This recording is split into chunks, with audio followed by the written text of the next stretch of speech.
ani nemají vůbec moc.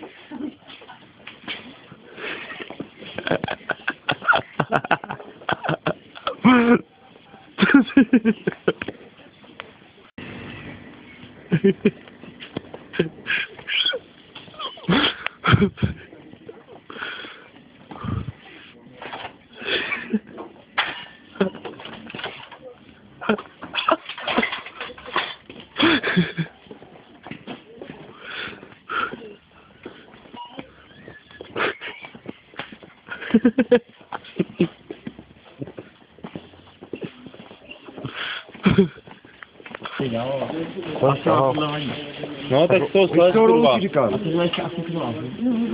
Já jsem si říkal, že do toho půjdu, a říkal jsem, že ne, ale ty cigarety. To poslouchej, to jsem neřekl, já tě znám. Ne, ale já si právě myslím, ale já jsem říkal, když už rebel, tak Já jsem právě říkal, že to není pravda, já jsem víš? říkal, když už rebel, tak teda pořádnej.